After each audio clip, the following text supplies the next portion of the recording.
Hi, my name is Zainab Gilani. I'm an Energy and Power Associate with Cleantech Group. I've been researching topics across things like long-duration energy storage, fusion, fission, and across flexibility as well. I think nuclear power is a really important trend to watch for the future. This is because it plays a really key role in decarbonizing our grid.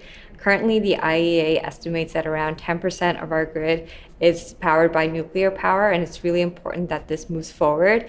At COP28, over 20 countries agreed to improve the capacity of nuclear power moving forward. So what nuclear fusion is essentially you're taking two smaller atoms, usually isotopes of hydrogen, and fusing them together, and that releases energy. And this is really important because this type of power fusion is much different from fission. So for fission, you're bombarding larger atoms and splitting those apart, and that creates things like radioactive waste, and you have problems with safety concerns. And fusion eliminates a lot of those problems. So that's why there's been a lot of investment recently into that space. In 2021, we saw really huge investments into things like Commonwealth Fusion, where they received $1.8 billion, and Helion received close to $500 million in initial investments. And then in 2022, you also had really large investments in the space with things like Zap Energy and TAE Technologies having mega deals. And in 2023, we saw quite a lot of interest in fusion as well, but not so many large volume investments, more smaller sized deals. But there's still a lot of interest in this space moving forward, and I think that's because there's still quite a lot of innovation happening.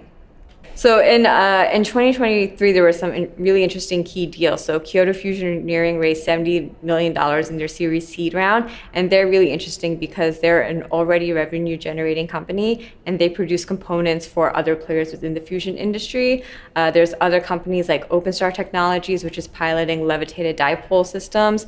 They also received funding in 2023, as well as other companies like Blue Light Fusion and Renaissance Fusion as well.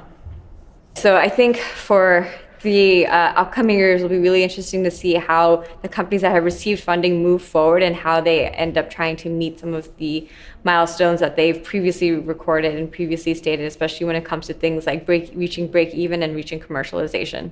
There's a lot happening in the fusion space. There's still a lot of investment and interest in it. I think what will be really interesting is to see how the space moves forward, especially when it comes to reaching certain milestones and things like companies reaching certain temperature targets.